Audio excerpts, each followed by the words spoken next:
কোথায় যাবেন? হানিমুনে। জান্নাত কোনো কিছু না বলে শুধু হালকা হাসলো। তারপর গাড়ি নিয়ে চলতে লাগলাম। তারপর গাড়ি নিয়ে থামলাম একটা মানব শূন্য জায়গায়, যেখানে কারো কোনো আসা যাওয়া নেই। একেবারে নীরব একটা জায়গা। কি হলো? এখানে আসলেন কেন? ওয়েট, বলেই গিয়ে সেখানে লাইটগুলো জ্বালিয়ে দিলাম। জান্নাত হা করে জায়গাটায় তাকিয়ে আছে। জায়গাটা হয়তো পছন্দ হয়েছে, ওর মুখ দেখেই বোঝা যাচ্ছে পছন্দ হয়েছে। হুম, ভীষণ। আসলে এই জায়গাটায় গাছ সারি করে লাগানো, আর গাছগুলোতে নানা রঙের লাইট আর ঝাড়বাতি দিয়ে সাজানো। বাগানের সবগুলো গাছই সুন্দর করে সাজানো। রাতে জায়গাটা অনেক সুন্দর লাগে। আর এটা হলো আমার ফেভারিট জায়গা। কলেজ লাইফে আমরা সব বন্ধু মিলে এখানে আড্ডা দিতাম। এখন এতটা আসা হয় না। আর আজকে জান্নাতকে নিয়ে আসলাম। জান্নাত গাড়ি থেকে নেমে চারদিকটা হেঁটে দেখতে লাগলো। আমি বসে বসে জান্নাতকে দেখতে লাগলাম। এই পর্যন্ত সিজন প্রথমে শুনেছেন, এখন দ্বিতীয় সিজনে বাকি অংশ পাবেন। আর যারা প্রথম সিজন শুনেন নাই তারা গল্পের কিছু বুঝতে পারবেন না। তাই প্রথম সিজন আগে শুনে আসুন। প্রথম সিজন চ্যানেলেই দেওয়া আছে। হঠাৎ জান্নাত এসে আমাকে জড়িয়ে ধরলো। আমি রীতিমতো টাসকি খেয়ে গেলাম ওর এভাবে জড়িয়ে ধরা দেখে। আবার ভাবলাম বাইরের দেশে জড়িয়ে ধরাটা কমন ব্যাপার, তাই এতটা সিরিয়াস হলাম না। কি হলো, এভাবে জড়িয়ে ধরলেন কেন? আপনাকে একটা কথা বলবো আমি। বলেন। আমি আপনাকে জান্নাত আর কিছু বলার আগে আমার ফোনটা বেজে উঠল। তাকে দেখি নাফিজের কল, তাই ফোনটা পিক করলাম।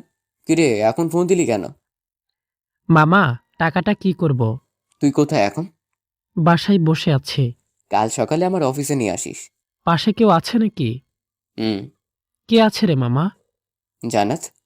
ও, তা তুই এখন কোথায়? বাসার ছাদে। ও, ছেলেটার কি খবর? ভালোই। চাচার আপনাকে সব বুঝিয়ে দিয়ে আসছি।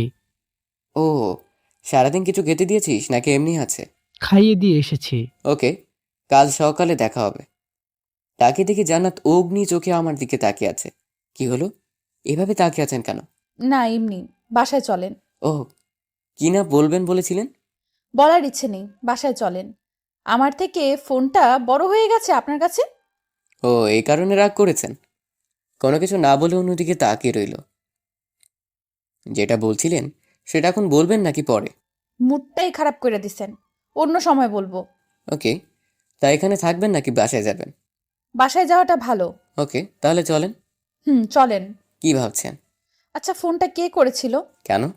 আমার কথায় বেরিয়ে দেওয়া মানুষটার নাম জানতে হবে আমাকে। সামি ফোন দিয়েছিল, আমার কলিগ। ও। আর কোনো কথা না বলে সোজা বাসায় চলে আসলাম। জান্নাত বাসায় চলে গেল। আমি গাড়ি নিয়ে গেলাম গুদামে। গিয়ে দেখি রহিম চাচা আর রুমা আপা বসে আছে। আমাকে দেখে আমার কাছে আসলো। বাবা, কেমন আছো তুমি? এই তো ভালো। তা আপনাদের কি অবস্থা? এই তো ভালো। তা বাবা, এই পোলাডার আটকায় রাখছো কেন? চাচা, ও আমাদের পরিবারের ক্ষতি করতে চায়, তাই ওকে এখানে কিছুদিনের জন্য আটকে রেখেছি। ও। চাচা, সব কিছু ঠিকঠাক আছে? হ বাবা, এমনিতে সবকিছু ঠিকঠাকই আছে। চাচা, ও যদি মরেও যায় তা ওর হাত পায়ের ভান আপনারা খুলবেন না। আর ও যদি চেঁচামেচি করে তাহলে হিমেলকে কল দিবেন, ওকে? আচ্ছা বাবা। আমি ওনাদের সব কিছু বুঝিয়ে দিয়ে আমি বাসায় চলে আসলাম। তারপর হালকা কিছু খেয়ে দিলাম একটা ঘুম। সকালে কারো ডাকে ঘুম ভাঙলো। তাকিয়ে দেখি সাথী, তাই উঠে বসলাম। কি হলো? অফিসে যাবে না? হুম। তা হঠাৎ সকাল সকাল আমার রুমে? না, এমনি। ও, তোমার প্রতিশোধ নেওয়ার ইচ্ছে কি মরে গেছে নাকি? এমনটা মনে হওয়ার কারণটা কি? প্রায় 3 মাস হয়ে গেল এই বাড়িতে আসলে, তাও এখনো কোনো ক্ষতি করলে না। নাকি আমাদের পরিবারের ভালোবাসায় তোমাকে বদলে দিয়েছে? কোনটা?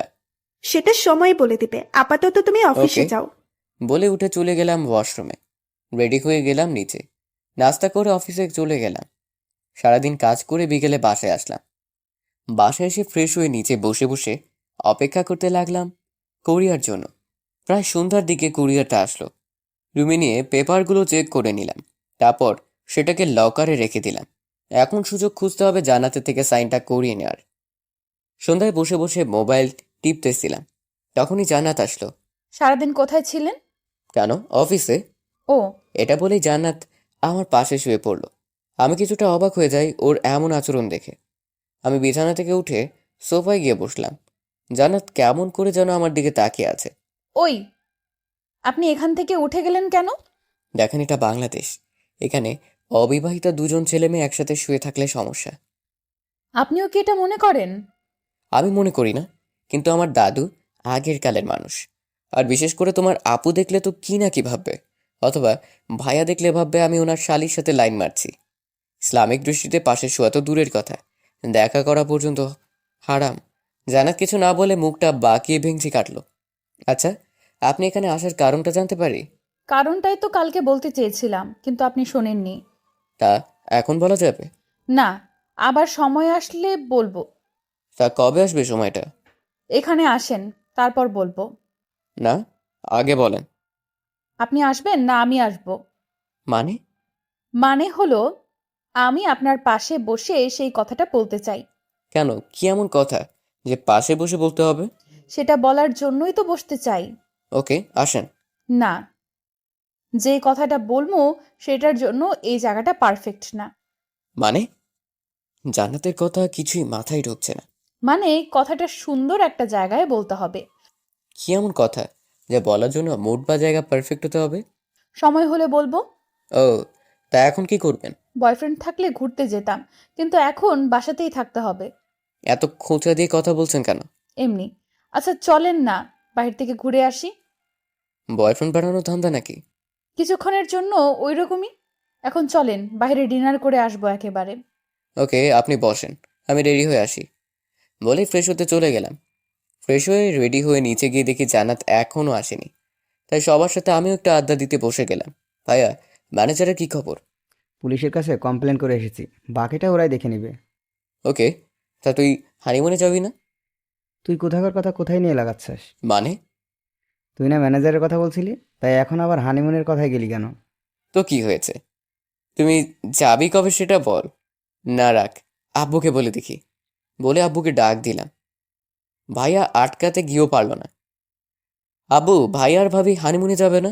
হুম, ভালো কথা মনে করিয়েছিস। ওই হুসাইন, তুই কি শুরু করলি? ওদেরকে হানিমুনে পাঠানোর ব্যবস্থা করতেছি আমি। এই তো, আমার আব্বুর মতো কথা বলছো। আব্বু, তুমি ওর পাগলামিতে তাল দিচ্ছ? তুই চুপ থাক। কি নিয়ে কথা হচ্ছে? তোমার দুলাভাইকে হানিমুনে পাঠানোর প্ল্যান করছি। ও তাই নাকি? দুলাভাই গিয়ে কয়েকদিন বাহিরে গিয়ে ঘুরে আসেন। কি রে জান্নাত, কোথাও যাবি নাকি তুই? আপাতত আমি বাহিরে যাব, কিন্তু কিছুদিন পর তোকে বাহিরে পাঠানো হবে। মানে? তোদেরকে হানিমুনে পাঠানো হবে। সাথীর মুখটা লজ্জায় লাল নীল হলুদ হয়ে গেল। সাথী এখানে আর না দাঁড়িয়ে চলে গেল রুমে। ওকে, তোমরা থাকো, আমি একটু বাইরে যাব। আমাকে প্যারায় ফেলে চলে যাচ্ছিস? আমিও তোকে দেখে নিব। আচ্ছা, দেখে নিস। বলেই বাইরে চলে আসলাম। জান্নাতও চলে আসলো আমার পিছু পিছু। দুজনে এসে গাড়িতে বসলাম। তা কোথায় যাবেন বলেন? আপনি যেখানে নিয়ে যাবেন সেখানে। চলেন আপাতত গিয়ে একটু ঘুরে আসি সিনেমা হল থেকে। বাস্তবে সিনেমা হলে কোনোদিন যায়নি। সিনেমা হল এখনো চলে এদেশে? কি মনে হয়? বলে গাড়ি স্টার্ট দিয়ে চালাতে লাগলাম। আচ্ছা, এখন কি মুভি চলবে? আসেন, আপাতত গিয়ে ফিল্ম দেখি, পরে না হয় ডিনার করব। আপনি কি এর আগেও কখনো মেয়ে নিয়ে গিয়েছিলেন কখনো সিনেমা হলে? মানে? মানে আমার আপুকে নিয়ে বা তার আগে গার্লফ্রেন্ড নিয়ে গিয়েছিলেন সিনেমা হলে? গিয়েছি, তবে মেয়ে নিয়ে যাইনি। আপনাকে নিয়েই প্রথম যাব। ওকে। তারপর দুজনে গিয়ে বসলাম সিনেমা দেখার জন্য একটা কোনার সাইডে। সিনেমা শেষ হলে দুজনে বাইরে বের হলাম। তারপর গিয়ে দুজনে ডিনার করে নিলাম। তারপর বাসায় ফিরে আসলাম। Thank you so much. Thanks কেন? এই যে আপনার জন্য এত সুন্দর একটা সময় কাটালাম, তার জন্য, বুঝছেন? ও, ওয়েলকাম। তারপর দুজন বাসায় চলে আসলাম। আমি গিয়ে ফ্রেশ হয়ে ঘুমিয়ে গেলাম। সকালে আম্মুর ডাকে ঘুম ভাঙলো। তারপর উঠে ফ্রেশ হয়ে নিচে গিয়ে রেডি হয়ে গেলাম। গিয়ে নাস্তা করে অফিসে চলে গেলাম। অফিসের কাজ শেষ করে বাসায় চলে আসলাম। ফ্রেশ হয়ে 4-5 দিনে সাথী বিশেষ কারোর সাথে কথাই বলিনি, তাই শান্তি পেলাম একটু। ল্যাপটপের সিকিউরিটি লক পাল্টে আবার রেখে দিলাম। তারপর নিচে গেলাম। সবাই সেখানে বসে আছে, তাই আমিও গিয়ে বসে গেলাম। সাকুয়াত, এবার তো বিয়েটা করে ফেল দাদু ভাই। সময় হলে করব। আর বিয়ে করব আমি। তোমার এত তাড়া কেন? না, তোর ভাই। কি হলো? ভাইয়া কি বলতে গিয়ে থেমে গেলে কেন? না কিছু না, তুই বিয়ে করবি কবে সেটা বল। সময় হলে করব, কিন্তু তোমাদেরকে যে ভাইয়া পাম দিতেছে সেটা বুঝছি। অযথা মিথ্যা বলবি না। হুম, সেটা দাদুর কথা শুনেই বুঝেছি যে কে তলে তলে পাম দিচ্ছে। দিচ্ছি তো। এত বড় হয়ে গেছিস, এখনো বিয়ে করছিস না, তো কি বলবো? তুই সকালের কাহিনীটার প্রতিশোধ নিতেছস তাই না? হুম। তোর জন্য কতগুলো বিয়ে ভাঙলাম আমি, আর তুই এখন আমার বিপক্ষে রেখেছিস। মুখ ফসকে বের হয়ে গেছে। কথাটা শোনার সাথে সাথেই আম্মু আব্বু দাদু সহ বাকি সবাই চমকে তাকালো। ব্যাপারটা বুঝতে পেরে আমি জিহ্বায় কামড় দিয়ে ফেললাম। কি বললি তুই? না কিছু না, আমি এখন বাইরে যাব বলেই তাড়াতাড়ি বাইরে চলে আসলাম। তারপর গাড়িতে বসে বসে মনের আনন্দে গান গাইতে লাগলাম। তখনই কেউ একজন গাড়িতে উঠে বসলো। তাকিয়ে তাকিয়ে দেখি জান্নাত। আরে, আপনি এখানে? আপনি তো দুলাভাইকে চিপায় ফেলে দিয়ে চলে আসছেন। কিভাবে? যেই কথাটা বলে এসেছেন সেটা নিয়ে এখন সবাই হাজারটা প্রশ্ন করতেছে, আর ভাইয়া উত্তর দিতে দিতে জান বের হচ্ছে। আমার পিছনে লাগতে আসলে এমনই হয়। আচ্ছা, এখন কি করবেন সেটা বলেন। এখন ভিতরে গিয়ে খাওয়া দাওয়া করে তারপর সবাইকে আরো কিছু ধাপ্পা দিয়ে ঘুমাবো। জান্নাত কোনো কিছু না বলে আমার দিকে তাকিয়ে একটু হাসলো শুধু। তারপর দুজনে বাসার ভিতরে গেলাম। ভাই আমার দিকে আগুনের দৃষ্টি নিয়ে তাকিয়ে আছে, তাই বেশি কথা না বলে খেতে বসে গেলাম। খাওয়া দাওয়া শেষ করে আবার গিয়ে সবার সাথে বসলাম। কি হলো, এভাবে তাকিয়ে আছো কেন? এমনি। আচ্ছা দাদু ভাই, তুই যে বলেছিলি তুই নাকি কোনো মেয়েকে পছন্দ করিস, তাকে আমাদের সাথে পরিচয় করিয়ে দিবি না? পরিচয় হয়ে কি করবে? আরে, ওদের পরিবারের সাথে তোর বিয়ের কথাবার্তা ফাইনাল করতে হবে না? সময় হলে বলবো। সময় হবে কবে? জানি না, বলে উঠে রুমে চলে গেলাম। সারাদিন অনেক মজা করেছি অফিসে, তাই আর বেশি চিন্তা না করে দিলাম একটা ঘুম। সকালে আম্মুটাকে ঘুম ভাঙলো। কিরে, উঠবি না? অফিসের টাইম হয়ে গেছে। আজকে শুক্রবার, উঠে নাস্তা করে নে। আর তোর আব্বু তোকে ডাকছে। তুমি যাও, আমি আসছি বলে উঠে ফ্রেশ হতে চলে গেলাম। নাস্তা করার সময় নিচে গিয়ে দেখি সবাই বসে আছে, তাই সবার সাথে আমিও বসে গেলাম। আব্বু ডেকেছিলে নাকি? হুম। কেন? সবাই আমাদের পরিবারের রীতি সম্পর্কে জানো নিশ্চয়ই। হুম।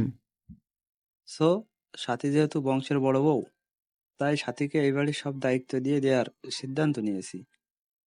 আর তাকে আমরা আমাদের জমির ভাগ থেকে কিছু অংশ লিখে দিব। আব্বু, আমি কি করে? পারবে মা? আর তোমার শাশুড়ি তো আছেই। সাথী আর কিছুই বললো না, সবাই চুপচাপ বসে রইলো। এটা বলার জন্যই ডেকেছিলে? হুম। এটা সবাইকে বলার কি আছে? আমি তো মনে করেছি কি না কি বলবে। আর এটা বলার কি আছে? শুধু শুধু আমার ঘুমটা নষ্ট করেছো। চুপ করে খা। ওকে বলেই চুপচাপ খেয়ে নিলাম। মনে মনে ভয় একটাই, সাথী হাতে পরিবারের সব দায়িত্ব যাচ্ছে, আল্লাহ জানে আগে কি হয়। এসব ভাবতে ভাবতে রুমে গিয়ে শুয়ে পড়লাম। হঠাৎ সাথী রুমে আসলো, তাই উঠে বসলাম। পরিবারের দায়িত্ব তো আমার হাতে চলে আসতেছে, এখন কি করবে তুমি? সাথী, তুমি আমাকে এখনো ঠিকভাবে চিনোনি। আমাকে রাগেও না, তাহলে তোমাকে শূন্য করে ফেলবো তোমাকে। ওরে, আমি তো ভয় পাইছি। এসব নাটক আমার সামনে না করাই ভালো। আর তুমি রাগলে কি করতে পারবে আমার? সেটা তোমাকে আমি সময় হলেই দেখাবো। আর তুমি সবাইকে যে ভুল বুঝতেছো, এটা তুমি নিজেও জানো না। আমি তো ভুলই বুঝি। আর তোমরা সবাই মিলে আমার আব্বুর যা করেছিলে তা ঠিক ছিল না। আমি আগেও বলেছি, তোমার আব্বুর সাথে যা হয়েছে তার জন্য দাদা দায়ী। ওকে, তা ওই বুড়া মরার পর তোমরা একবারও আব্বুকে ফিরে আসতে বলনি কেন? দাদির এই কথাটা আমার কলিজায় লাগলো। ঠিকই তো, দাদা মরার পর তো ছোট চাচাকে আসতে বলা হয়নি কেন? সাথীর কথাটা ভাবাতে লাগলো আমাকে। কি হলো, কথার উত্তর নেই কেন? তোমার কথাটা সত্যি, কিন্তু এটার উত্তর আমি সবার কাছ থেকে চাইবো। তুমি শুধু দেখে যাও। দেখো, আমাকে বোঝাতে এসো না। তোমরা সবাই মিলে আমার আব্বুকে বাইরে বের করে দিয়েছিলে, আর আমি এটার প্রতিশোধ না নিয়ে থামবো না। ওকে, যা করার করে নিও, কিন্তু আমি তো আছি নাকি, এটা মনে রেখো, তাহলেই হবে। ওকে জনাব। আর কিছু না বলে আমি শুয়ে পড়লাম। সাথেও চলে গেল। কিছুক্ষণের মাঝে ঘুমিয়ে গেলাম, কিন্তু বেশিক্ষণ ঘুমাতে পারলাম না। কেউ একজন কানে সুরসুরি দেওয়ায় ঘুমটা ভেঙে গেল। তাকে দেখি জান্নাত পাশে বসে হাসতেছে। আমি কোনো কিছু না বলে জান্নাতের দিকে এক দৃষ্টিতে ওর হাসিটা দেখতে লাগলাম। আর ভাবতে লাগলাম মেয়েটা সত্যিই পড়ি, হাসলেও অনেক সুন্দর লাগে মেয়েটাকে। এসব ভাবতেছিলাম, তখনই মাথায় একটা বুদ্ধি আসলো। জান্নাতকে এখন খুব প্রয়োজন আমার, ওকে হাতিয়ার বানানোর টাইম হয়ে এসেছে। এসব ভাবছিলাম, তখনই জান্নাতের ধাক্কায় হুঁশ ফিরল। ওই, কি ভাবতেছেন এত? আপনার মায়াবী হাসিটাই হারিয়ে গিয়েছিলাম। বাহ, পাল্টানোর ট্রাই করতেছেন নাকি? কিছুটা ওই রকমই। ওকে। আচ্ছা, সন্ধ্যে কি ফ্রি আছেন নাকি? কেন? আপনাকে নিয়ে এক জায়গায় যাব। কোথায়? সেটা সন্ধ্যায় বলবো। ওকে, তাহলে আপনি ঘুমান, পরে কথা হবে। সারাদিন শেষে সন্ধ্যায় জান্নাতকে নিয়ে বাহির থেকে ঘুরে আসলাম। বাসা আসতে দেখি সবাই বসে আছে। উপরে গিয়ে ফ্রেশ হয়ে নিচে আসলাম, সবার সাথে বসলাম গল্প করার জন্য। কিরে, তোর বিয়ের কি খবর? মানে? আমার ছোট বৌমাকে কবে দেখা করাবি আমার সাথে? সত্যি করে বলো তো, তোমরা আমার ভালোবাসাকে কি মেনে নিবে? কেন নিব না বোকা? তাহলে দাদু, আমার কিছু প্রশ্নের উত্তর দাও তো। হুম, বল। তোমরা সবাই মিলে যদি আমার ভালোবাসাটাকে মেনে নিতে পারো, তাহলে আমাদের ছোট আব্বুর ভালোবাসাটাকে মেনে নাওনি কেন? কথাটা শুনে দাদু সহ সবাই একটা বড় সড়ো ধাক্কা খেল। আমার দিকে চমকে তাকালো। কি হলো, উত্তর দাও। দেখ, তখন তো দাদা সবকিছু করেছিল। আমি অনেক বলেছি ওনাকে, কিন্তু উনি শোনেননি আমার কথা। দাদা মারা যাওয়ার পর ওনাদের ফিরে আসতে বলনি কেন? আমরা অনেক খুঁজেছি তোর ছোট চাচাকে, কিন্তু কোনো খোঁজ মেলেনি তার। জানি না ও কোথায় আছে, কেমন আছে। আমি সাথীর দিকে তাকিয়ে দেখি সাথীর চোখেও হালকা পানি। সাথীর দাদুর দিকে তাকিয়ে আছে। দেখো, খুঁজলে নাকি সব মিলে, আর তোমরা ছোট চাচাকে খুঁজে পাওনি কেন? দেখ, আমরা তো ছোট চাচাকে পুরো বাংলাদেশ খুঁজেছি, খবরের কাগজেও দিয়েছি, কিন্তু পাইনি।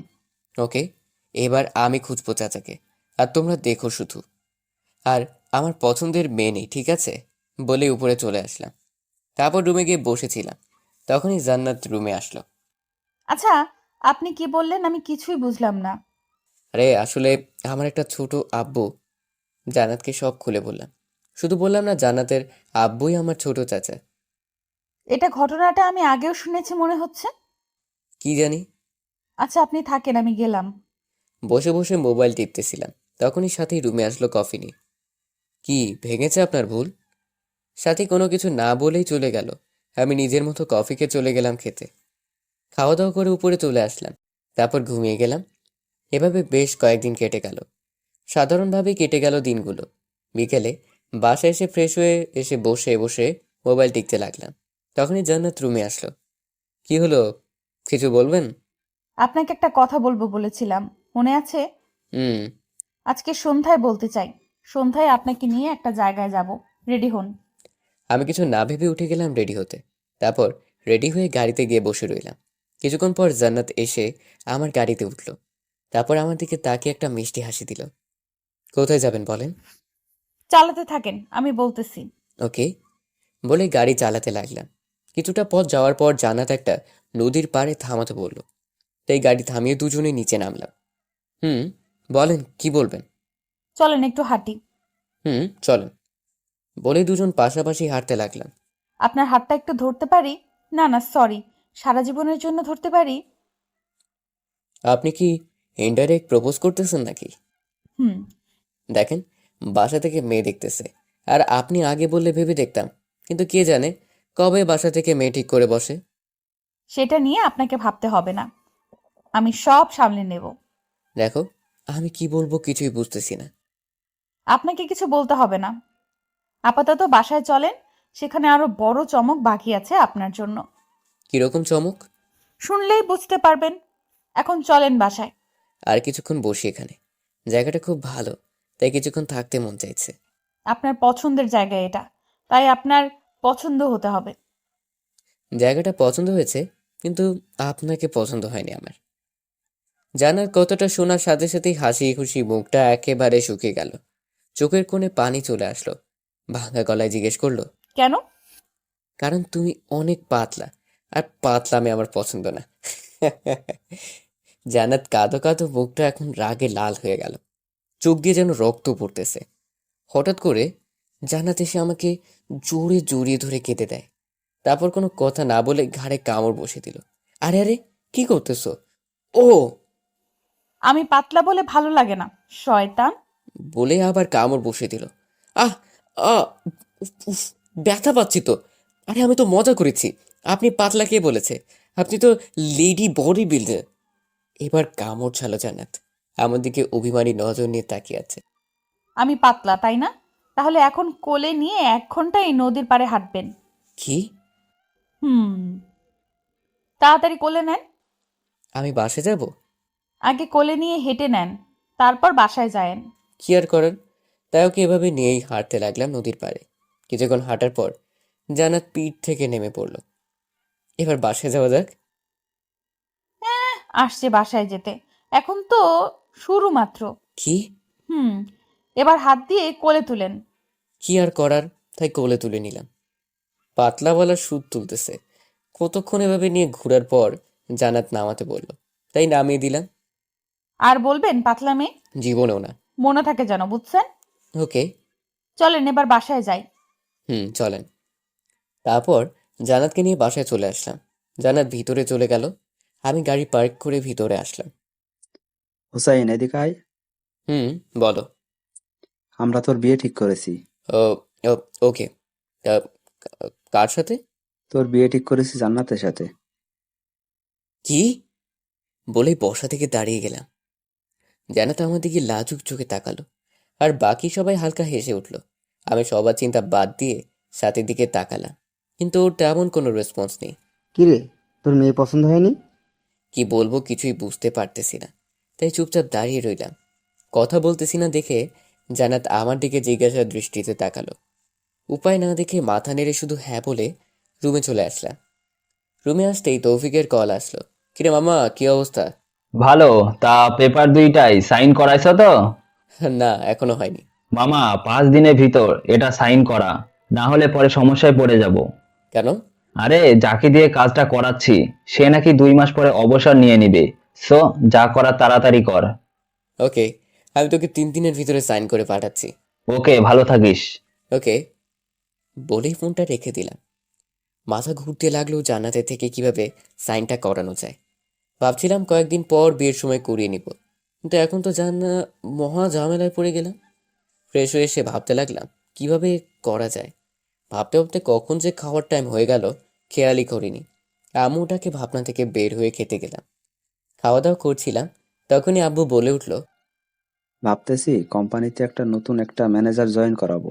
ওকে, তা আগেরটার কি হলো?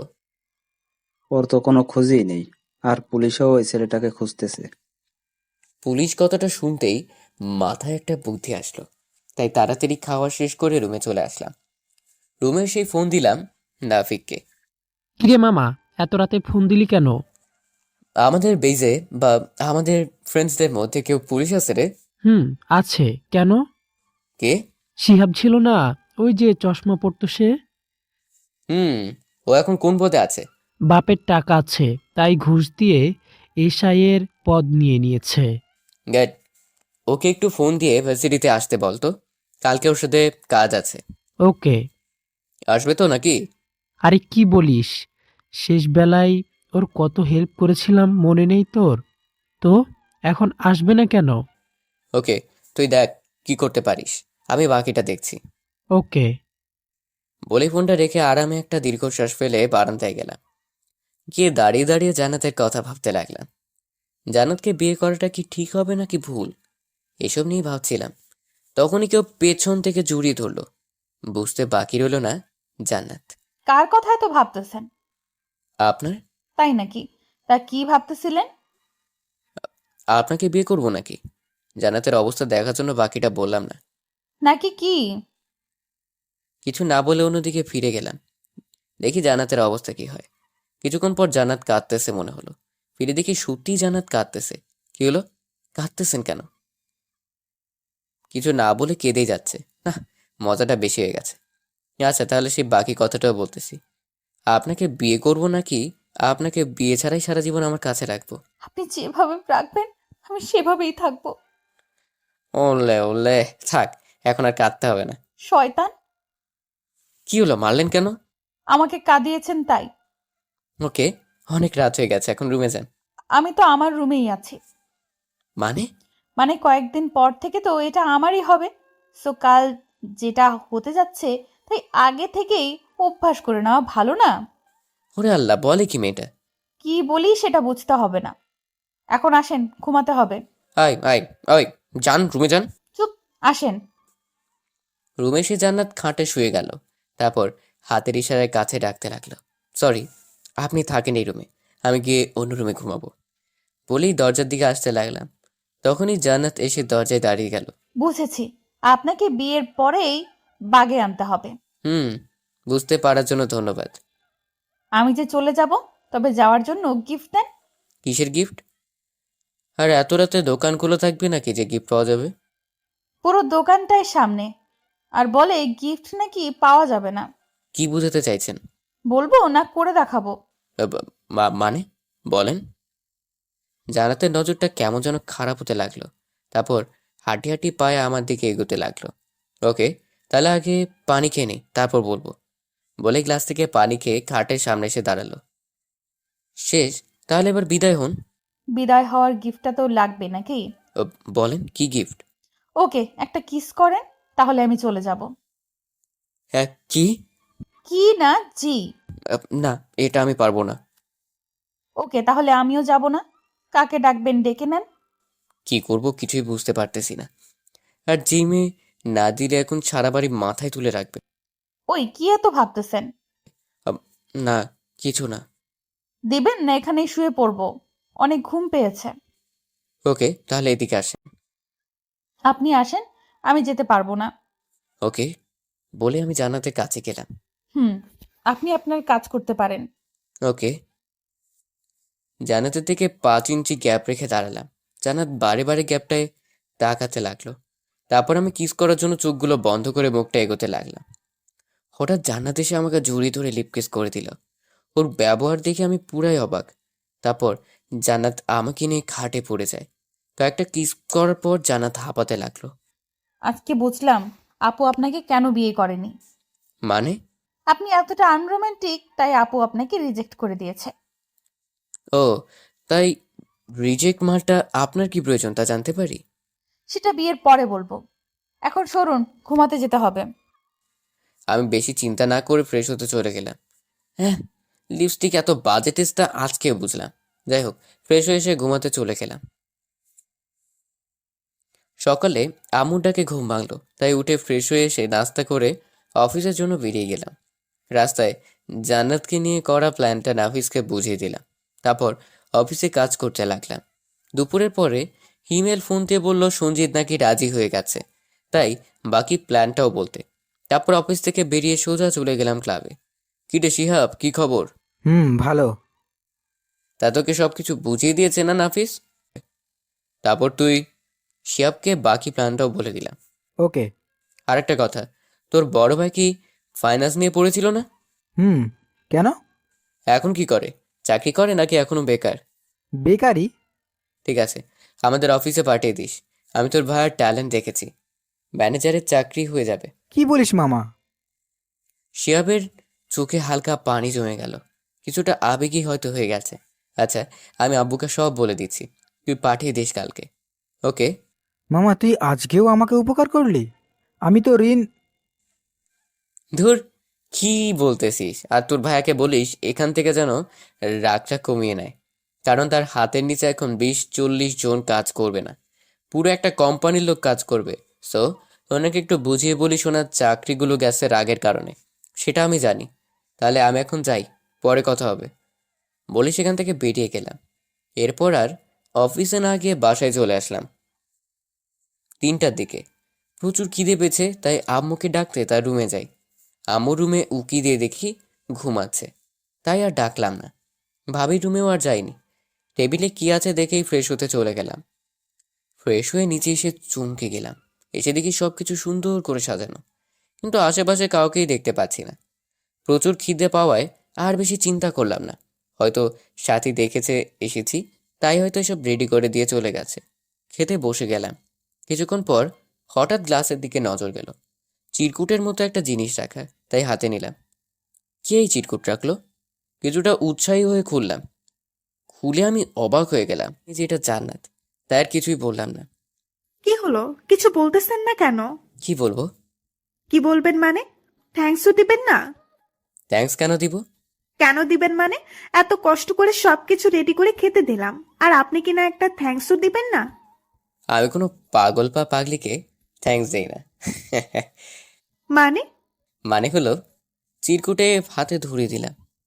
ও আচ্ছা, থাক, লাগবে না আপনার ধন্যবাদ। থাকেন, আমি গেলাম। জান্নাত চলে গেল। আমি খাওয়া দাওয়া শেষ করে রুমে গিয়ে দেখি জান্নাত শুয়ে আছে। লকার থেকে পেপারগুলো ব্যাগে নিয়ে নিলাম। জান্নাত এখন ওভাবেই শুয়ে আছে। আচ্ছা থ্যাঙ্কস লাগবে নাকি কিস, কোনটা লাগবে? জান্নাত আমার দিকে ভূত দেখার মতো চমকে তাকালো। কি হলো বলেন? আপনি যা দেন। ওকে, তাহলে সন্ধ্যায় লেকের পাড়ে গাড়ি নিয়ে চলে যায়। ওকে, তা আপনি কি এখন কোথাও যাবেন নাকি? হুম, একটু অফিসে যাব। সন্ধ্যায় আপনাকে নিয়ে ঘুরতে যাব। তারপর রাতে একেবারে বাহিরে খেয়ে বাসায় আসবো। ওকে। তারপর বাসা থেকে বেরিয়ে শিহাবকে সব কাগজগুলো বুঝিয়ে দিয়ে আমি চলে গেলাম লেকের পাড়ে। আর জানি জান্নাত এখন পর্যন্ত আসতে পারবে না। তাও যদি চলে আসে তাই বসে রইলাম। সন্ধ্যা 8টার দিকে জান্নাত ফোন দিল, তাই রিসিভ করলাম তাড়াতাড়ি। জান্নাত কোথায় আপনি? জান্নাত কিছু না বলে কাঁদতে লাগলো। জানি এটা হওয়ার কথা, তাই বেশি একটা অবাক হয়নি। তারপরে এমনভাবে কথা বলেছি যেন জান্নাতের সন্দেহ না হয়। জান্নাত কি হয়েছে বলো আমাকে। আমাকে পুলিশ থানায় নিয়ে এসেছে। কেন? আপনার কাছে আসার সময় রাস্তায় দুজনকে লিফট দিয়েছিলাম। তারা নাকি সন্ত্রাসী, আর তাদের সাথে আমাকেও পুলিশ ধরে নিয়ে এসেছে। আচ্ছা, কোন থানায় আছেন আপনি? থানায়। ওকে, আমি আসতেছি, তুমি চিন্তা করো না। বলি ফোনটা রেখে দিলাম। তারপর গাড়ি নিয়ে রওনা দিলাম থানায়। এবার আমাদের প্ল্যানটা আপনাদেরকে বলি। আমি জান্নাতকে ফোন দিয়ে লেকের পাড়ে ডাকবো।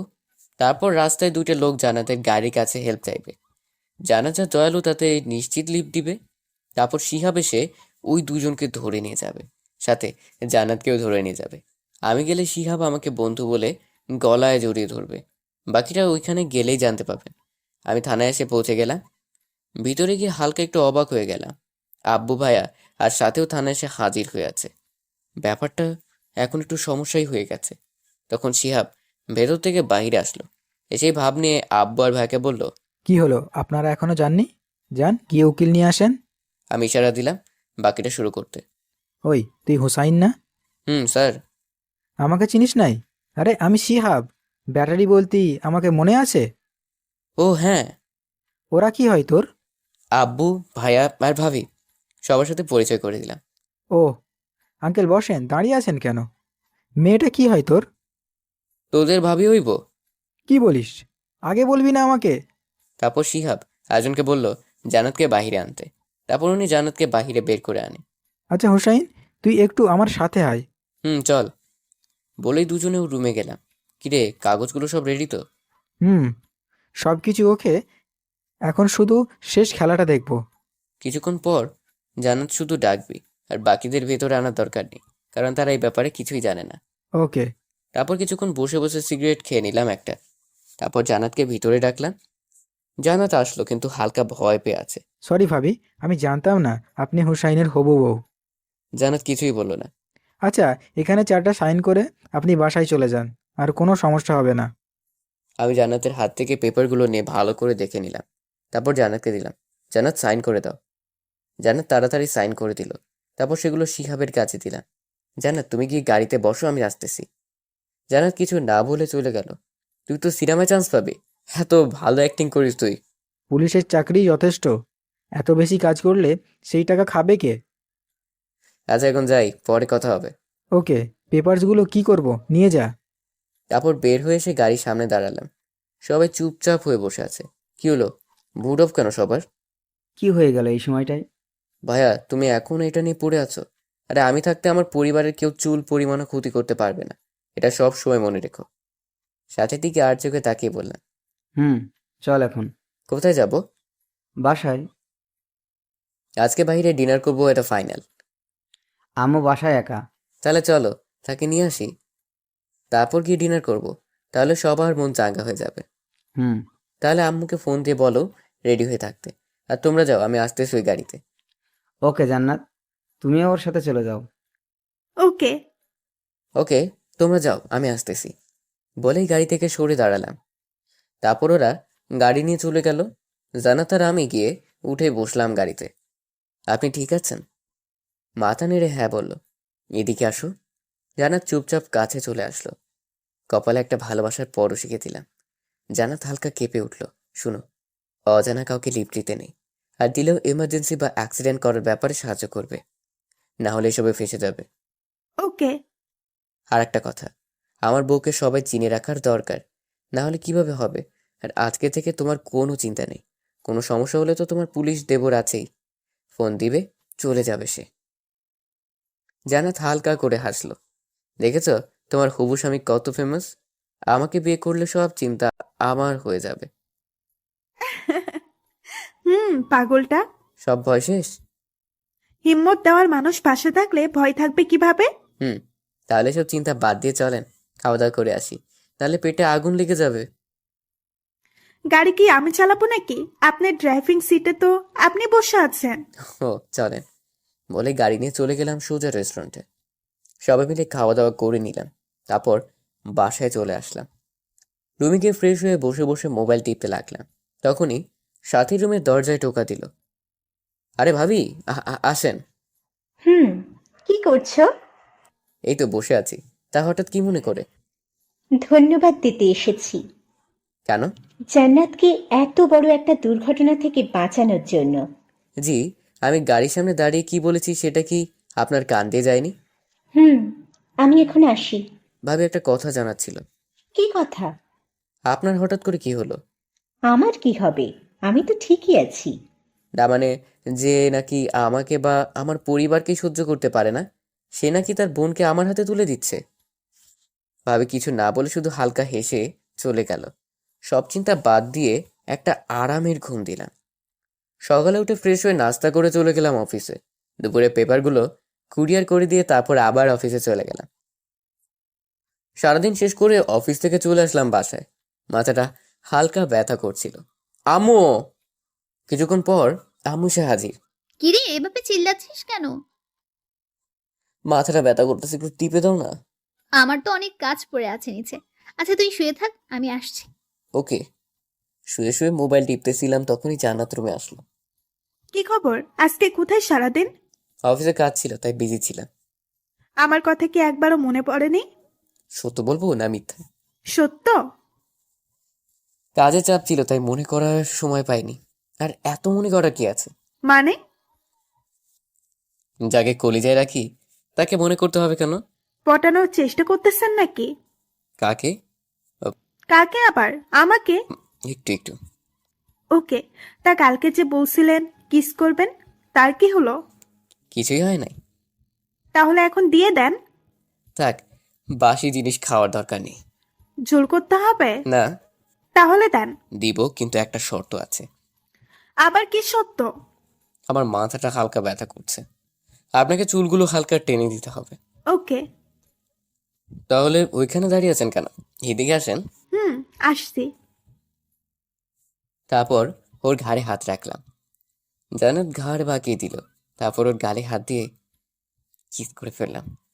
হয়েছে, এবার শর্ত অনুযায়ী আমার চুল টেনে দেন। ওকে, আপনি শুয়ে পড়ুন, আমি চুল টেনে দিচ্ছি। ওকে বলেই বালিশে শুয়ে গেলাম। জান্নাত রাগি চোখে আমার দিকে তাকিয়ে আছে। কারোটা বুঝতে না পেরে জিজ্ঞেস করলাম, কি হলো, এভাবে তাকিয়ে আছেন কেন? আপনি বালিশে শুয়ে থাকলে আমি চুল টেনে দেব কিভাবে? তাহলে মাথা কি চাঁদে রাখবো নাকি? আমার কোলে মাথা রাখেন, তারপর আমি চুল টেনে দেব। হয় কি বলছেন এসব? আম্মু বা কেউ যদি এসে যায় আর আপনাকে আমার রুমে দেখে, তাহলে কাজ শেষ। এত বকবক করেন কেন? আম্মুই পাঠাইছে আপনার খোঁজ নিতে। কি? আম্মু তো দেখি ইদানিং 5G হয়ে গেছে। এখন মাথায় এদিকে আনেন। কি আর করার, তাই তিশার কোলে একটা বালিশ দিয়ে ওর কোলেই শুয়ে গেলাম। তারপরও হালকা হালকা করে চুলগুলো টেনে দিতে লাগলো। কখন যে ঘুমিয়ে গেলাম তা বলতে পারি না। সকালে আম্মুর ডাকে ঘুম ভাঙে। কিরে অফিসে যাবি না? হুম বলে উঠে ফ্রেশ হতে চলে গেলাম। এভাবে এক সপ্তাহ কেটে গেল। জান্নাত আর আমার বিয়ের দিনও ঠিক হয়ে গেল। সকালে অফিসে যাওয়ার জন্য রেডি হচ্ছিলাম, তখনই সাথী রুমে আসলো। আরে ভাবি, আপনি কি মনে করে? এই তো দেখতে আসলাম। তা কেমন চলতেছে দিনকাল? ভালো। তা আপনার প্ল্যানগুলো কত দূর? মোটামুটি ফিনিশ লাইনে। তোমাদের বিয়ের পরে খেলাটা শেষ হয়ে যাবে। তোমাকে কি এখনো বোঝোনি এই পরিবারের মানুষগুলো তোমাদের কতটা ভালোবাসে? হুম, আমাকে ভুল বোঝাতে হবে না। না, তোমার জন্য শেষ প্ল্যানটাই কাজে লাগাতে হবে। ওকে, তা শেষ প্ল্যানটা কি? সময় হলেই সুদ সামেত দিব বলে রুম থেকে বেরিয়ে আসলাম। ওকে, আমিও দেখব তুমি কি করতে পারো। নাস্তা খেয়ে সোজা চলে গেলাম অফিসে। অফিসে কাজ করছিলাম, তখনই তৌফিকের কল আসলো। তা রিসিভ করলাম। কি মামা, কি অবস্থা তোর? এই তো ভালো। তো তোর কি খবর? ভালো। শোন না, পেপারগুলো রেডি করে ফেলেছি। এখন শুধু সাথীর কয়েকটা সাইন করে দিলেই সব সম্পত্তি জান্নাতের হয়ে যাবে। পেপার কয়টা? মোট 5টা। 3টা সাইন করলেই হবে, আর বাকি 2টা যে কোনো সময় করলেই হবে। ওকে, তুই সেগুলো পাঠিয়ে দে। পাঠাইতে হবে নাকি আমি 15 দিন পর দেশে আসতেছি, তখন নিয়ে আসলে হয় না? তাই নাকি? ওকে, নিয়ে আয়। ওকে, ভালো থাকিস। ওকে। ফোনটা কেটে দিলাম। এখন চিন্তা একটাই, যে সাথীর থেকে সাইনগুলো কিভাবে, তাও 3টা সাইন। জান্নাত তো আমাকে বিশ্বাস করে, তাই সেদিন না দেখেই সাইন করে দিয়েছিল। কিন্তু এটা তো সাথী, ও না দেখে সাইন করার মেয়ে না। দূর, সেগুলো পরে দেখা যাবে। তারপর অফিসের কাজ শেষ করে বিকেলে বাসায় চলে আসতেছিলাম, তখনই দেখি জান্নাত একটা মার্কেটের সামনে দাঁড়িয়ে আছে। দূর থেকে কিছুক্ষণ দেখলাম ও কি করে।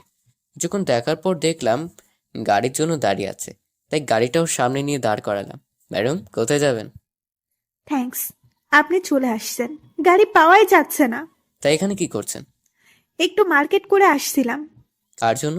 সেটা তো বলা যাবে না। ওকে, তা বাসা থেকে একা এসেছেন কেন? আর গাড়িও নিয়ে আসেনি কেন? গাড়ি নিয়ে আসলে আপনার সাথে দেখা হতো নাকি? কিছু না বলে একটু হাসলাম, তারপর নিজের গাড়ি চালাতে লাগলাম। কোথায় যাবেন? বাসে যাব। চলুন না, কোথাও গিয়ে ঘুরে আসি। ওকে, বলেন কোথায় যাবেন? চলেন, নদীর পাড়ে যাই। কিন্তু সেখানে গিয়ে কি করব? সেখানে গেলে আপনার জন্য একটা গিফট আছে। তাহলে তো যাওয়াই যায়। চলেন। তারপর গাড়ি নিয়ে সোজা চলে গেলাম নদীর পাড়ে। দুজনে গিয়ে একটা জায়গায় বসলাম। বলেন, এবার কি বলবেন? কিছু বলতে হবে না, আমাকে কিছুক্ষণ আপনাকে দেখতে দেন। কি? কিছুদিন ধরে আপনি কাজে এত বিজি থাকেন যে আপনাকে ঠিকভাবে দেখতে পারি না। ওকে, দেখেন। চুপ করে কতক্ষণ নদীর দিকে তাকিয়ে রইলাম। কিছুক্ষণ পর জান্নাত আমার কাঁধে মাথা দিয়ে ডুবন্ত সূর্যটা দুজনে দেখতে লাগলাম। এবার আমার গিফটটা দেন। সত্যিই দিব। জানা তো ঠোঁটগুলো কামড়াতে লাগলো। বুঝে গেলাম ওর নিয়তে ভেজাল আছে। ও, থাক, লাগবে না। না, আমার গিফটটা তো আপনাকে নেওয়াই লাগবে। আপনার নিয়ত ঠিক করে আগে, তারপর গিফটের কথা বলবো।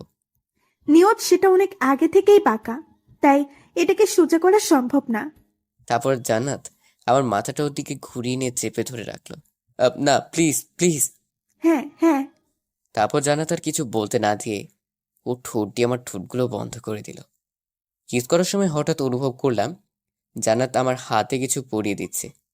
তাকিয়ে দেখি ঘড়ি। আহ, এটা কিসের জন্য? আপনার গিফট। কিসটা কি ছিল? বোনাস।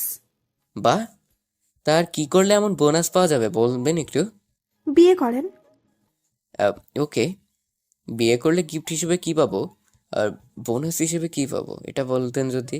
সেটা বিয়ের দিন রাতেই বলবো। এখন চলেন, বাসায় যাব। ওকে। তারপর জান্নাতকে নিয়ে বাসায় চলে আসলাম।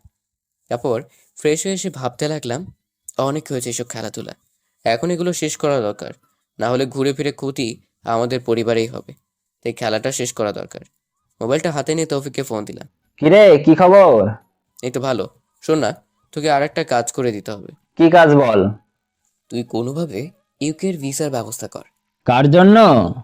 আমাকে একটু এখানে আসতে হবে। তুই আসবি কেন? সেটা আসার পর বলি। বেশি দিন না, 3-4 দিনের জন্য মাত্র, তারপর আবার ফিরে আসবো। ওকে, আয়। তাহলে দুজনে একসাথেই দেশে ফিরবো। আর আমি 2 দিনের ভিতর ভিসার ব্যবস্থা করতেছি। তুই পাসপোর্ট নিয়ে অফিসে জমা দিয়ে আয়। 4-5 দিনে সব ওকে হয়ে যাবে। ওকে, তাহলে এখন রাখি, পরে কথা হবে।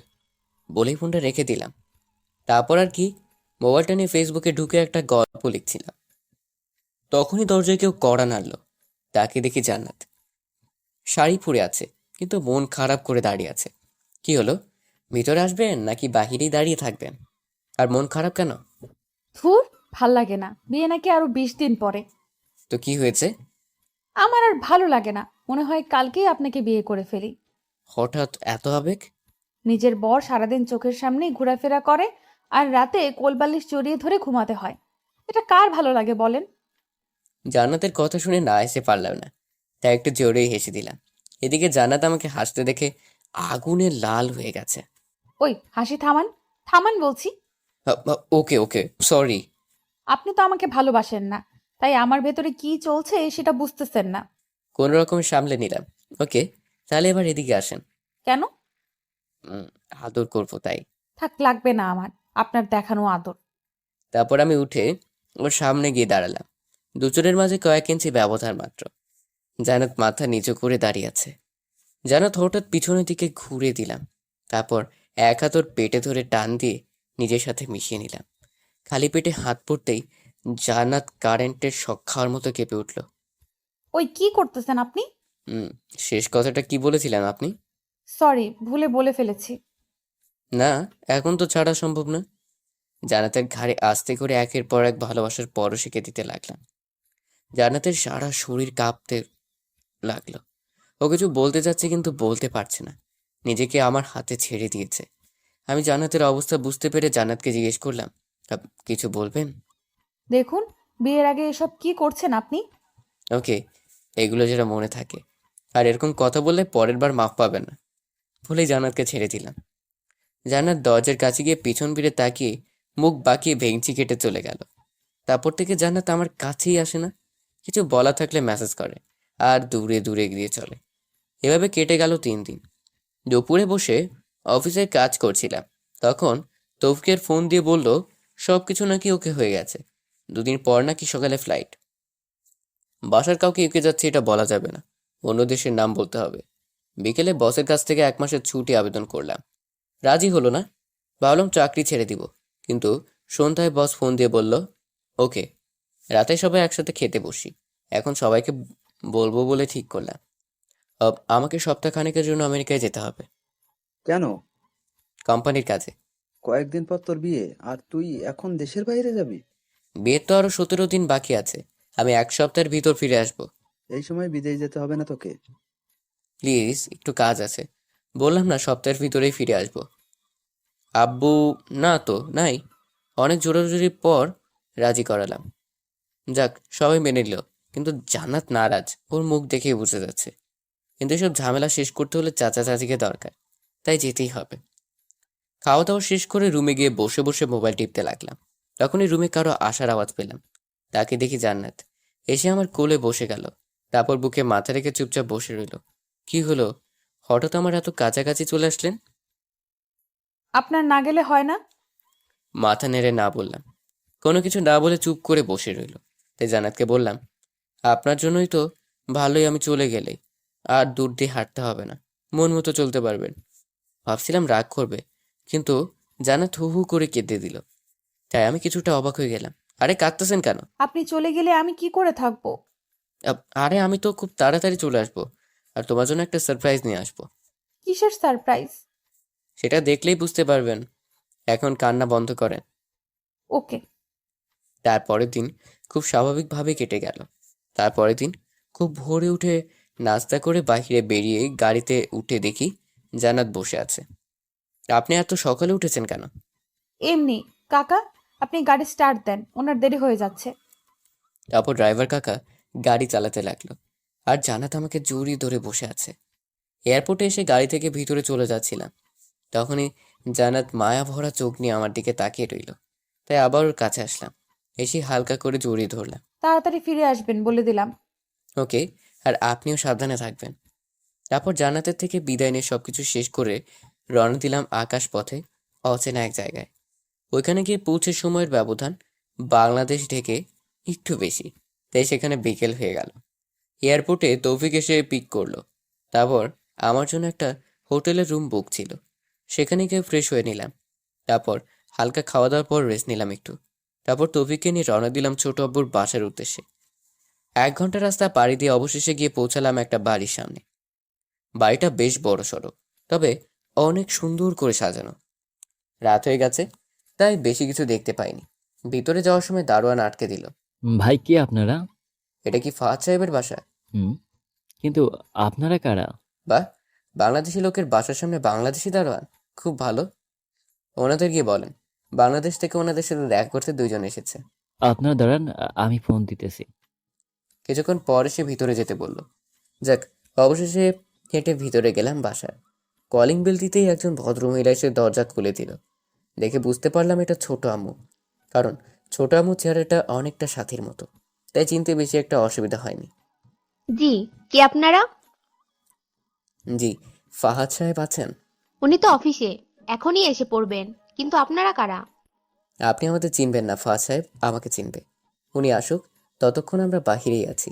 বাইরে থাকবেন কেন? আসুন, ভেতরে এসে বসুন। আর আমি ওনার স্ত্রী। তারপর 2জনকে ভিতরে নিয়ে রেস্টরুমে বসতে দিল। কিছুক্ষণ পর আমাদের জন্য নাস্তা পাঠালো।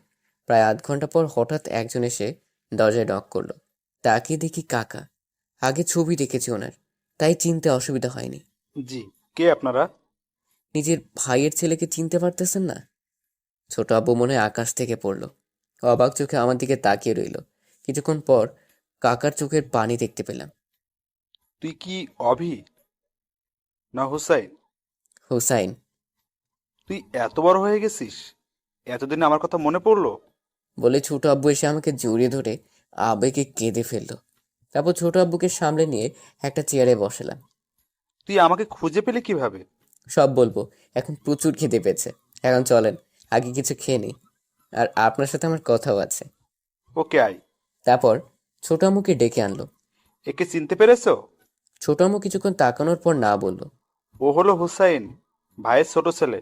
ছোট আব্বু অবাক হয়ে তাকিয়ে রইল, হয়তো ঠিকভাবে বুঝে উঠতে পারিনি। তুমি গিয়ে খাবার দাও আমাদের সবার জন্য। ছোট আম্মু মাথা নেড়ে চলে গেল।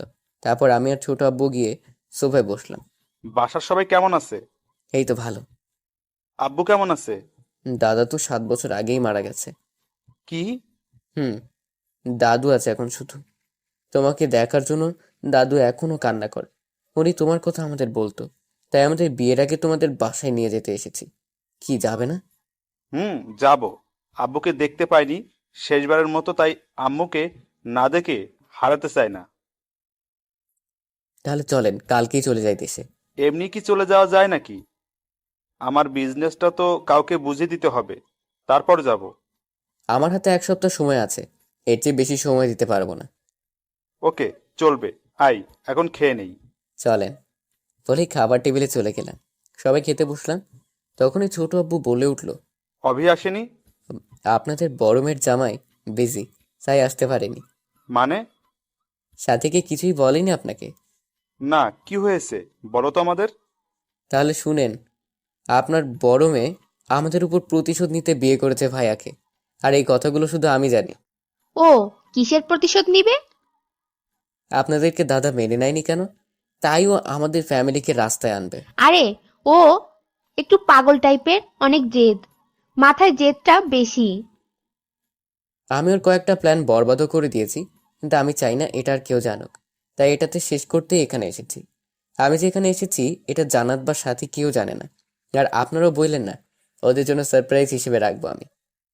ওকে, কিন্তু সাথী যে বিয়ে করেছে সেটাও আমাদের বলেনি কেন? হয়তো আপনারা যদি ওর বিয়ের উপলক্ষে বাংলাদেশে চলে যান, তাহলে ওর সব প্ল্যান মাটি হয়ে যাবে, তাই। ওকে, তুই চিন্তা করিস না, গিয়ে ওকে আমরা বুঝাবো। আর এই সপ্তাহেই আমি আর তোর ছোট আম্মু দেশে যাব তোর সাথে। আচ্ছা, আপনাদের একটা কথা জিজ্ঞেস করার ছিল। বল। সাথীর মতো আপনারা দুজনে কি আমাদের সবার উপর রেগে আছেন নাকি? দূর, কি বলিস পাগল? তোদের উপর রাগ করে থাকবো তা কি করে হয়? আসলে তখন আমি বাবার উপর রাগ দেখিয়ে বাড়ি ছেড়ে চলে এসেছিলাম, কিন্তু তুই এসেছিস এতে আমি কত খুশি হয়েছি তা বলে বোঝাতে পারবো না। ওকে, তাহলে আপনি সব কাজ গুছিয়ে নেন, আমি ততদিন শহরটা ঘুরে নিই। ওকে। তারপর খাওয়া দাওয়া করে রুমে গিয়ে দিলাম এক ঘুম। তারপর 6 দিন আরামে ঘুরে ফিরে শহরটা দেখে নিলাম। তারপর কাজ সব শেষ করে নিল, তৌফিকেও সব গুছিয়ে নিল এদিকে। এরপর 4 জন মিলে রওনা নিজ দেশে। কাউকে দেশে আসতেছি বললাম না, জান্নাতকেও বললাম না, নাহলে এয়ারপোর্টে গিয়ে বসে থাকবে পাগলিটা। এখানে সে কাকা ছোট আব্বুকে হোটেলে রেখে গুছিয়ে রেখে বাসায় আসতে রাত হয়ে গেল। সবাই আমাকে দেখে অবাক হয়ে গেল। সবার খোঁজ খবর নিলাম, কিন্তু জান্নাতকে দেখলাম না। তারপর রুমে গেলাম, গিয়ে দেখি জান্নাত আমার বিছানায় ঘুমোচ্ছে। তাই আস্তে করে গিয়ে ওর পাশে বসলাম। তারপর ওর কপালে কয়েকটা ভালোবাসার পরশাক্তিও তাকালো। তাকিয়ে আমাকে দেখেই অবাক হয়ে গেল। ঘুম থেকে লাফিয়ে উঠে আমাকে জড়িয়ে ধরলো। তারপর ওকে বুঝিয়ে দিয়ে ফ্রেশ হতে চলে গেলাম। তারপর খাওয়া দাওয়া করে দিলাম এক ঘুম। প্রচুর টায়ার্ড ছিলাম, তাই তাড়াতাড়ি ঘুমিয়ে গেলাম। সকালে আম্মুটাকে ঘুম ভাঙলো। তারপর উঠে ফ্রেশ হয়ে নিচে গেলাম নাস্তা করতে। সবাই সেখানে বসে আছে, তাই আমিও গিয়ে বসে গেলাম। ভাইকে আজকে অফিসে যাবে? কেন? না, ভাবিকে নিয়ে একটু মার্কেটে যাব, একটা শাড়ি কিনবো তাই। শাড়ি কার জন্য কিনবি? তোমার জন্য কিনবো? লাগবে। ভাবিকে নিয়ে শপিং যাব বলাতে এত প্রশ্ন করা শুরু করেছো? ধুর পাগল, তোর ভাবি, তোর যেখানে মন চায় নিয়ে যাবি। কিন্তু এই প্রথম তুই শাড়ি কিনবি শুনে অবাক হলাম। বিয়ে করতেছি ভাইয়া, বুঝতে হইব। ও, ওকে নিয়ে যা তোর ভাবিকে। ভাবি আপনার কোনো আপত্তি আছে? সাথী কি বলবে বুঝতে না পেরে রাজি হয়ে গেলাম। নাস্তা শেষ করে কিছুক্ষণ পর সাথীকে নিয়ে বেরিয়ে গেলাম ছোর সাথে দেখা করতে। নাটক করার কারণ কি? তোমাকে সারপ্রাইজ দিতে নিয়ে এসেছি। ও, তা কি সারপ্রাইজ? জায়গায় গেলেই দেখতে পাবে। ওকে। তারপর গাড়ি নিয়ে হোটেলে পার্ক করে ভিতরে গেলাম। সাথে হয়তো উল্টো কিছু একটা ভাবতেছে। তুমি আমাকে এখানে নিয়ে আসলে কেন? আরে তুমি যা ভাবতেছো তার কিছুই হবে না, তোমাকে দুজনের সাথে দেখা করতে এনেছি। সাথী আর কিছুই বললো না।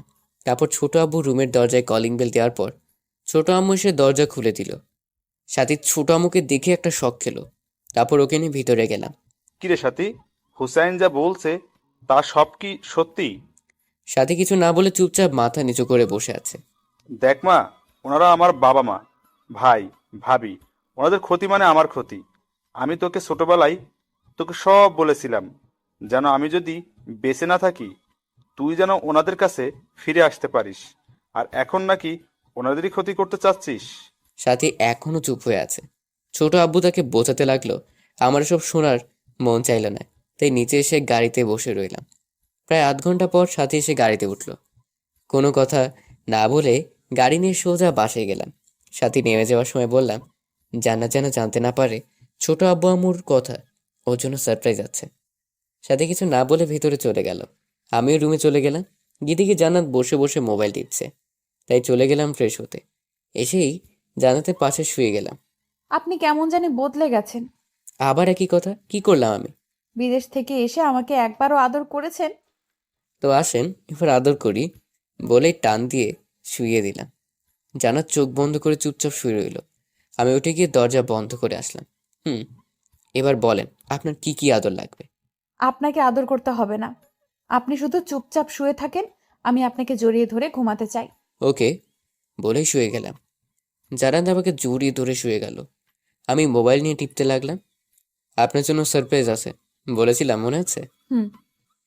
বিকেলে সারপ্রাইজ দিতে নিয়ে যাব, রেডি থাকেন। ওকে। বিকেলে জান্নাতকে নিয়ে গেলাম হোটেলে। জান্নাত ওনাদের দেখেই অবাক হয়ে গেল। তারপর ওনাদের কথা শেষ হলে ওনাদের আজকেই নিয়ে যাব বলে ঠিক করলাম। তারপর সবকিছু গুছিয়ে নিতে লাগলাম। জান্নাত আমার দিকে তাকিয়ে মুচকি হাসতে লাগলো। সবকিছু রেডি করে জান্নাত একটা ব্যাগ নিয়ে নিচে পাঠিয়ে দিলাম। এই সুযোগে ছোট আব্বু আম্মুকে বলে দিলাম, আমি আপনারা দুজন আর সাথী ছাড়া এসব ঘটনাগুলো কেউ জানে না। আমি চাই আর কেউ যেন না জানে। এগুলো নিচে ছিল, নিচেই দাফন করে দিব, সো প্লিজ। ওকে বাবা। তারপর ফোনটা বের করে ভাইয়াকে ফোন দিলাম। কিরে, এখন ফোন দিয়েছিস কেন? ভাইয়া তুমি আব্বুকে নিয়ে এক্ষুনি বাসায় চলে আসো, ছোট একটা সমস্যার সমাধান করতে হবে। সো এমার্জেন্সি আব্বুকে নিয়ে বাসায় আসো, আমি আসছি। তুই কোথায় আর কি হয়েছে? তোমরা এক্ষুনি আসো, আমি এসে সব বলছি। বলে ফোনটা কেটে দিলাম। তারপর ওনাদের দিয়ে রওনা দিলাম বাড়ির দিকে। আব্বু, তোমাদের হবু জামাইকে তোমাদের কেমন লেগেছে? মা, তোর পছন্দই আমাদের পছন্দ। আর হুসাইন তো অনেক ভালো ছেলে। আমিও অনেক ভালোবাসি ওকে। তারপর সোজা বাসায় চলে আসলাম। আমি ব্যাগ নিয়ে আগেই চলে আসলাম। এসে দেখি সবাই আমার জন্য অপেক্ষা করছে। আমাকে দেখে ভাইয়া বলল, কিরে, কি হয়েছে? আমাদেরকে এত ইমার্জেন্সি ডাকলি কেন? বাড়িটা বলতেই ছোট আব্বু আম্মু বাসায় ঢুকলো। আব্বু আম্মু আর দাদু অবাক হয়ে গেল, কিন্তু ভাইয়া ঠিকভাবে বুঝে উঠতে পারেনি। নাও দাদু, তোমার ছোট ছেলেকে খুঁজে নিয়ে এসেছি। জান্নাত আমার কথা শুনে অবাক হয়ে তাকালো, কারণ জান্নাত জানতো না ওর আব্বু আম্মুই আমার ছোট আব্বু আম্মু। তারপর ছোট আব্বু এসে দাদুকে জড়িয়ে ধরে কান্না করে দিল। এরপর সবার সাথে কথাবার্তা শেষ করলো। ওনাদের আবেগ বিনিময় শেষে আমি ভাইকে বললাম, ভাইয়া নিজের শ্বশুর শাশুড়িকে সালাম করবে না? এবার আব্বু আম্মু দাদু আর ভাইয়া একটা বড় সড়ো একটা ধাক্কা খেলো। আমার দিকে অবাক হয়ে তাকিয়ে রইল। ছোট আব্বু পরিস্থিতিটা বুঝতে পেরে যেন তার সাথীর কাছে গিয়ে ছোট আব্বু বলল, হ্যাঁ ভাইয়া, ওরা দুজনেই আমার মেয়ে, আমার চোখের মণি। তারপর সবাই হাসি খুশি মেনে নিল সাথীকে আর জান্নাতকে। তারপর রাতে খাওয়া দাওয়া করে গান শুনছিলাম। তখনই জান্নাত রুমে এসে আমার বুকে হেলান দিয়ে বসে রইল। আমি ফেসবুক চালাচ্ছিলাম, তখনই দরজায় কেউ নক করলো। তাকে দেখি সাথী। জান্নাত তাড়াতাড়ি উঠে বসলো। জান্নাত, তুমি একটু কফি বানিয়ে আনতে পারবে আমার জন্য? যাচ্ছি। তা কি মনে করে আমার কাছে আসা হলো? এত তাড়াতাড়ি হার মেনে গেলে আমার কাছে? আচ্ছা, কখনো ব্লাইন্ড 3 পাত্তি খেলেছ? না, তবে জানি ওই না দেখে যে টাকা দেয় তারপর শো করে ওইটা। হুম, তো অনেক তো খেললাম। তা দেখি কার কাছে কি আছে। তুমি আগে শো দাও, তারপর আমি দিব। তারপর দেখাবো কে হেরেছে। সাথে কিছু পেপার আমার সামনে রাখলো। হাতে নিয়ে দেখি আমাদের সব সম্পত্তির পেপার। কিছুটা অবাক হলাম, ও কিভাবে করলো? তোমার আব্বুর কয়েকটা সাইন, সব সম্পত্তি আমার হয়ে যেত। তুমি যাকে দিয়ে বানিয়েছো সে বলেনি যে আব্বু তার সব সম্পত্তি অনেক আগেই আমাদের দুই ভাইকে দিয়ে দিয়েছে, তাই এগুলো অযথা? সাথে কিছুটা অবাক হয়ে যায়। এবার আমি শো করি। তারপর ওদের সম্পত্তির পেপারগুলো, তারপর ওর ইমেইলগুলো আর ম্যানেজারের আটকে রাখার ভিডিওটা রাখলাম। সাথে সেগুলো হাতে নিয়ে দেখতে লাগলো। আর ওর মুখ দেখে বুঝতে পারছিলাম ও অনেক অবাক হয়েছে। জিতা আমারই, কিন্তু এসব ঝামেলা কাঁধে নেওয়ার মুড নাই, তাই ঝেড়ে ফেলে দিলাম। এরপর যদি আমার ফ্যামিলির বিন্দুমাত্র ক্ষতি হয়, তাহলে তোমাকে আমি আমার ভিলেনের রূপটা দেখাবো। তোদের এসব ইমোশন থেকে প্রতিশোধ নেওয়ার চিন্তাটা মাথা থেকে চলে গেছে। যা, মাফ করে দিলাম তোদের সবাইকে। কিছু না বলে হালকা একটু হাসলাম। তারপর সবগুলো পেপারে আগুন লাগিয়ে ডাস্টবিন বক্সে রেখে দিলাম। সাথে চলে গেল। আমি বসে বসে আবার মোবাইল টিপতে লাগলাম। তখনই জান্নাত কফি নিয়ে আসলো। আপু কেন এসেছিল? তুমি নাকি বিয়েটা করতে চাও না, এটা বলতে এসেছিল। কি? আপু মিথ্যা বলেছে? আমি এখনই আপুকে ডেকে আনতেছি। আরে আমি মজা করতেছিলাম। ভাবি ধন্যবাদ দিতে এসেছিল তোমাদের বাবা মাকে নিয়ে আসার জন্য। শয়তান, ভয় পাওয়াইয়া দিয়েছিলেন। সত্যি? হুম। আচ্ছা, আগুনে কি পোড়ালেন? ও, পুরনো দুশ্মনী। মানে? মানে এগুলো কন্ট্রাক্ট বাতিল প্রজেক্টের ফাইল, তাই পুড়িয়ে দিয়েছে। ও, তা এখন কি করবেন? আপনাকে আদর বলে টান মেরে শুইয়ে দিলাম। তারপর 6 দিন এমনিতেই চলে গেল। সবাই হাসি খুশি চলতেছে। সবাই মিলে থাকার মজাই আলাদা। বিয়েটাও শেষ হয়ে গেল। ভাইয়ার সাথী এনে রুমের ভিতর দিয়ে গেল।